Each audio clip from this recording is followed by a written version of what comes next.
उलझने तो बहुत आती हैं पर भगवान सुलझा देते हैं। हमारे बीच में हमारे नगर के नगर सरसावा, हम इनके नगर में ही हैं। अब वहाँ पे एक भव्य मंदिर का निर्माण हमारे आदरणीय और सभी बहनों के भाई और एक ऐसे व्यक्तिमत्व जो धर्म के लिए हमेशा खड़े हैं, धर्म ध्वज लेकर खड़े हैं, ऐसे माननीय विधायक जी मुकेश चौधरी जी, इनके लिए जोरदार तालियां। कभी भी आप इनको धर्म की सेवा के लिए कहीं कभी मना नहीं करते। इतना भव्य दिव्य मंदिर यहाँ पे निर्माण हो रहा है सरसावा में, और आप सब जानते हैं कि कौन वहां पर आए थे। और विशेष रूप से यहाँ पर उनका प्रतिनिधित्व हमारे आरएसएस के जो सर संचालक हैं जी, उनका प्रतिनिधित्व हमारे यहाँ पर करते हैं आरएसएस से कविंदर जी। उनका भी यहाँ आना मतलब धर्म के दोनों पहलू यहाँ पर उपस्थित है, सेवा भी और समर्पण भी। सेवा समर्पण दोनों यहाँ पर उपस्थित है। मैं उनका हृदय से स्वागत करता हूँ। अभी पिछले नागपुर में संघ का एक कार्यक्रम था, उसमें बड़े बड़े पदाधिकारी आए हुए थे, तो उन्होंने हमें निमंत्रण दिया, मैं वहां गया। और सहारनपुर में मंदिर बन रहा है, ये नागपुर तक पता है, नागपुर तक इसकी गूंज है, और वो सब रिटर्न करते हैं। यहाँ पे जो भी प्रवचन, जो भी प्रमुख जी ने बोला है, मैं उनको बाबा जी कहता हूँ उनको, तो उन्होंने जो बोला है वो सब रिटर्न रिकॉर्ड में है। उन्होंने मुझे दिखाया कि एक एक उनका जो बोलना है वो सब रिटर्न रिकॉर्ड है कि आने वाली पीढ़ी उनसे क्या सीखती है, वो क्या बोली। और सरसावा का एक उदाहरण उन्होंने दिया है कि वहां से एक परिवर्तन निर्माण हुआ है जब समाज में समदर्शिता का कारण उन्होंने सरसावा से शुरू करा। तो ये उनके पदाधिकारी और हमारे बीच में जब वार्तालाप हुई तो बड़ा मुझे उत्साह हुआ कि ये क्षेत्र जो है 5505 एक गाड़ी है, निवेदन है। गाड़ियों का बड़ा चक्कर है भाई। ऑल्टो कार को प्लीज आप साइड में, जहाँ पे जिसकी भी गाड़ी है वो साइड। बहुत बहुत आभार। हो गया।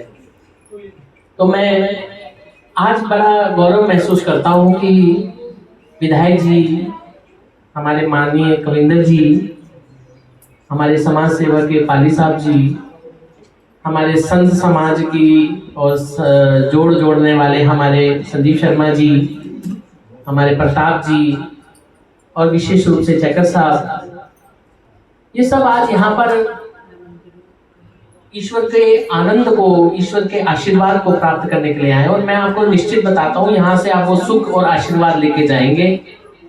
क्योंकि एक बार मुझे किसी ने पूछा मुकेश जी कि ऐसे आरती में क्यों जाना चाहिए, जैसे गंगा की आरती है, महाआरती में क्यों जाना चाहिए। कहते हैं कि ना, एक भगवान जब बहुत सारे लोगों को देखते हैं ना, तो उनके मन में भाव आता है, इतने सारे लोग आए, चलो आज यहाँ जाते हैं। जहाँ भीड़ होती है वहां भगवान भी वहीं जाते हैं कि चलो मेजोरिटी है, कलयुग में मेजोरिटी का बहुत काम है, तो भगवान वहां पे जाते हैं।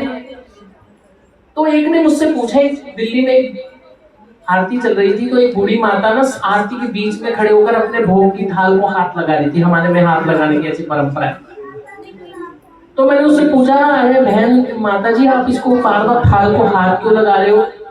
कहते हैं आज भगवान इतने लोगों के बीच में आया है तो किसी में तो प्रसन्न होगा ना, और क्या पता किसी में प्रसन्न होते हुए मेरी भी एप्लीकेशन पास हो जाए। इसलिए यहाँ पे सबसे प्रसन्न होंगे मुझे ये नहीं पता, पर 2-4 लोग यहाँ पर ऐसे होंगे जिसपे भगवान बहुत प्रसन्न होंगे, जिसके लिए आए होंगे, और उन सबके चक्कर में आज सबकी एप्लीकेशन पास होनी है। इसलिए जो अर्जी है वो आप लगा दो। आज मैं आपको गारंटी देता हूँ, आज महाराज बहुत प्रसन्न है। आप देखना वो कुछ शुभ संकेत आपको जरूर आने वाले, क्योंकि मुझे दत्तात्रेय महाराज बताते हैं कि आज मैं देने पे आया हूं, और जब मैं देने पे आता हूं तो तुमने भाग्य जोड़े हो या ना जोड़े हो, पर मैं तुम्हें देऊंगा ही। ये परमेश्वर भक्ति का विशेषता है, वो अनार्जित दाता है। बाकी अर्जित है, जो आप करोगे वो मिलेगा। पर भगवंता श्री कृष्ण महाराज ये कहते हैं, मैं तुम्हें वो दूंगा जो तुमने सोचा भी नहीं, क्योंकि मेरी सोच बहुत थोड़ी है और उसके देने के हाथ बहुत बड़े हैं। और इसलिए आज हम सबकी तरफ से भगवान को इस आम का उपहार, सबने एक दूसरे के मन से भाव 10 मिनट घर भूल जाना है, और जिस आरती को मैं लेके कहूंगा वो आपने अर्जी के साथ बोलनी है, अपने मन में अर्जी रखनी है, और मुझे 10-20 दिन में बताना है कि उसको आपको क्या फर्क पड़ा। और सब भूलकर भगवान को एक ही बात कहनी है, मेरा भोजन प्रभु स्वीकार करो, मेरा भोजन प्रभु स्वीकार करो। कोई मत देखना आजू कौन देख रहा है, बाजू कौन देख रहा है, सिर्फ ये देखो कि आज भगवान देख रहा है और मैं अपनी अर्जी लगा रहा हूँ।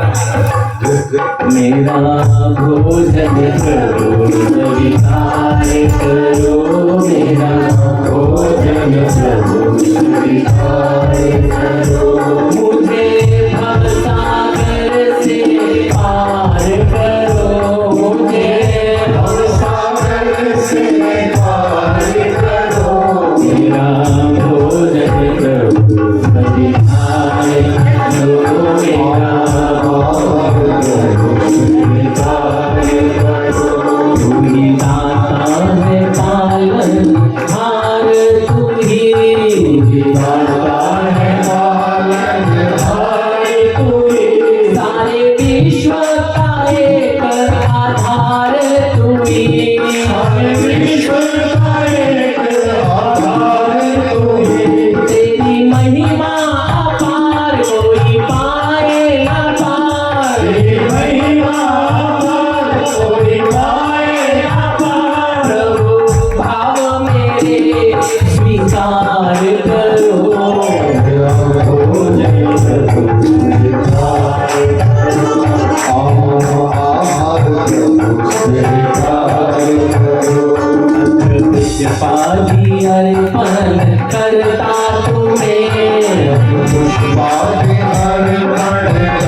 जाता है खाली न कोई तेरे,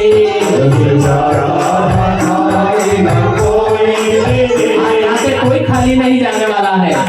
इसलिए झोलियां खोलो और मांग लो, वो देने वाला देकर आज लेने के लिए आया है। पर लेने वाले की ताकत है, वो कितना संभाल सकता है।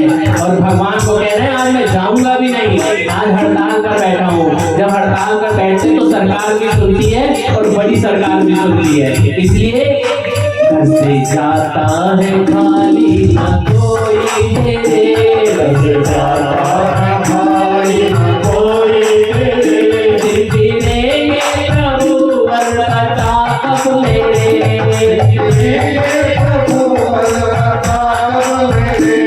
दया की नजर जरा मुझ पर भी कर, दया की नजर जरा मुझ पर भी कर, दया की नजर जरा मुझ पर भी कर, दया की नजर जरा मुझ पर भी कर, दया की नजर जरा मुझ पर भी कर, दया की नजर जरा मुझ पर भी कर, दया सागर है तो मेरी झोली भरो मेरा,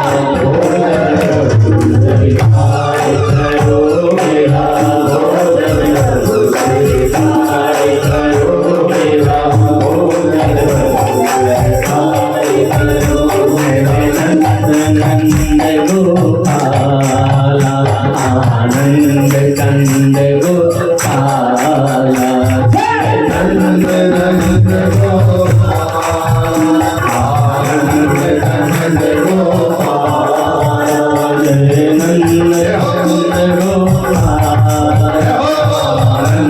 कंद गोपाला,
सर्वे भवन्तु सुखिनः सर्वे सन्तु निरामयाः।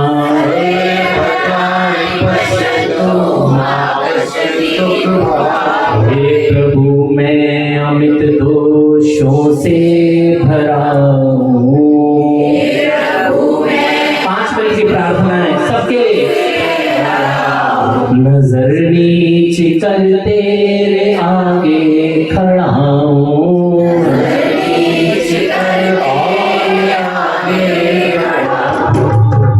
जीत संचित वो आया लुटा कर,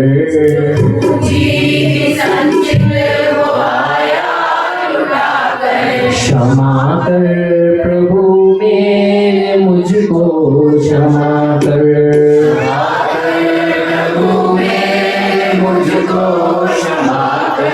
सदा शोभ संतों का अर्जित किया किया है, शुभ संतों का जिक्र किया है, इसी वास्ते रोष तेरा लिया है, वास्ते रोष तेरा लिया है, गिनती नहीं पाप इतने बदन पर, नहीं पाप इतने बदन पर, क्षमा कर प्रभु मेरे मुझको क्षमा कर, प्रभु मेरे मुझको क्षमा कर, झुका है ये मस्तक झुका ही रहेगा, है मस्तक झुका ही रहेगा, करोगे क्षमा जब तभी ये उठेगा, करोगे क्षमा जब तभी ये उठेगा, कभी हम गरीबों की भी सुना कर, गरीबों की भी सुना कर, क्षमा कर प्रभु मेरे मुझको क्षमा कर, क्षमा कर प्रभु मेरे मुझको क्षमा कर, क्षमा कर प्रभु मेरे मुझको क्षमा कर। श्री गोपाल कृष्ण चंद्र महाराज की जय, श्री दत्तात्रेय महाराज की जय, श्री चक्रपाणि महाराज की जय, श्री गोविंद प्रभु महाराज की जय, सर्वज्ञ श्री चक्रधर स्वामी की जय, सत्य सनातन महान धर्म की जय। दंडोत प्रणाम। आज के आनंद की आपको बहुत सारी बधाई और सभी से विनंती है कि महाराज का उपहार आम का भी और भोजन का भी सबने लेके जाना है, ऐसे मैं सबसे विनंती करता हूँ और इस अवसर को हम आगे फिर से बढ़ाएंगे। तब तक के लिए सभी को मेरा दंडवत प्रणाम। जय श्री चक्रधर, जय श्री कृष्ण।